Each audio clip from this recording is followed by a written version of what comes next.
There were chaotic scenes on day one of the lockdown in St. Catherine. We now join Janella in Portmore for a special look on how events unfolded throughout the day. Janella.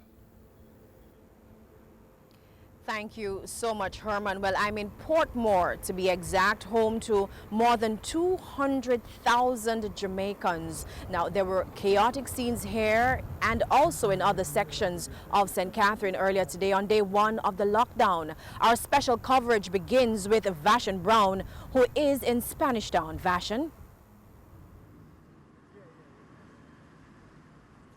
Thanks so much, Janella. Well, I'm currently standing on Burke Road. Now, this is where Barrett Street meets Burke Road, just outside the Spanish Town Hospital.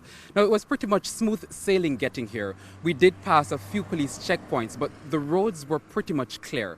Last night, though, we got several reports of a mass exodus from Portmore, St. Catherine, after the Prime Minister announced the lockdown. Now, it's important to note here that the police have said that they have seen the videos that have been circulating online showing the Portmore situation last night. The police have, however, said that based on their checks, people were pretty much leaving Portmore and its environs before the 9 p.m. curfew. Videos circulating online showing a rush to get out of St. Catherine last night, shortly after the Prime Minister announced the lockdown of the parish. These images from the Portmore leg of the toll road as people tried to leave the Sunshine City. The curfew started at 9 p.m. and minutes after 10 p.m. when we were in the area, we saw a few vehicles heading from Portmore into Kingston. We journeyed to the Mandela Highway. This was the Prime Minister Tuesday's press briefing. I am told that there is quite a panic in the population in Portmore, as we expected. This is part of, we expected, and in St. Catherine. Panic too at this wholesale. These scenes from AJ's wholesale in Spanish Town, about minutes to 8 p.m. It was the only food establishment opened in the area at the time. A mad rush as people tried to stock up on food items, again raising concerns about physical distancing rules. Let me tell you what the problem is. The line, there's a lack of line here. No line. Jamaican people don't want to form a line. They don't know what a line is. That's the problem, right? So while people bungling up at the door, what he has caused a breakdown in the social distancing. If he did not announce it, or give us such a short notice, less people would have been out here, less bungling would have happened, but we can't do any better now. We really can't do any better. Most of the supermarkets were closed when the lockdown announcement was made, and so people turned up at gas stations. They argued that they needed more time to prepare. 24.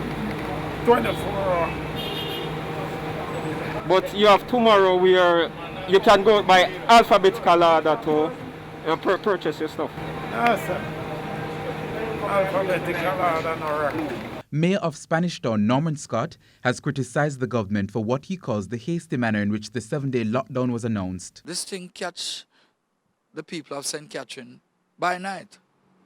Is Nicodemus by night catching the people.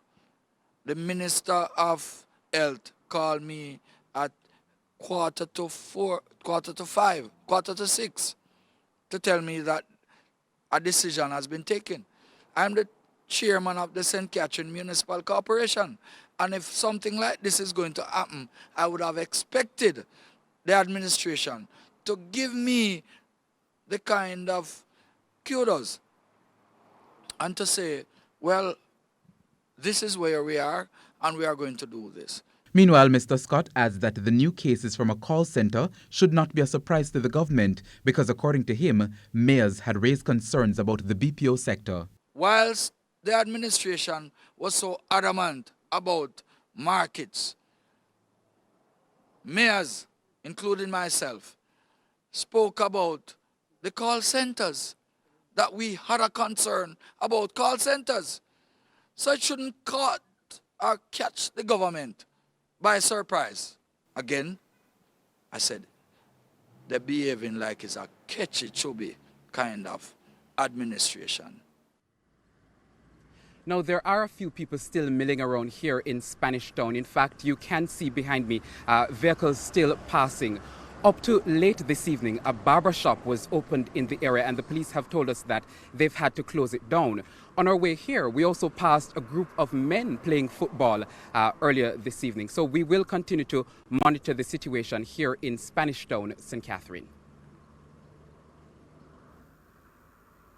Thank you so much, Vashan. Now, earlier today, we spoke with the JCF's head of corporate communications, SSP Stephanie Lindsay, about some of the concerns experienced by the police during day one of the lockdown in St. Catherine.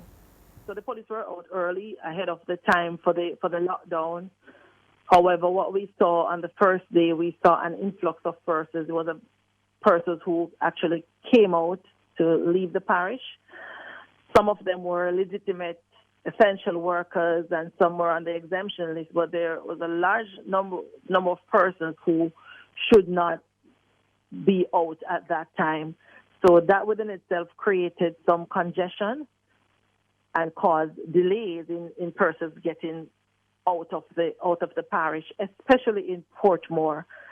So I think as the morning progressed, the police were able to implement systems that speed up that process, and persons were turned back because of the checkpoints that were implemented. To persons were given temperature check at the various checkpoints, so that also contributed to traffic congestion and delays.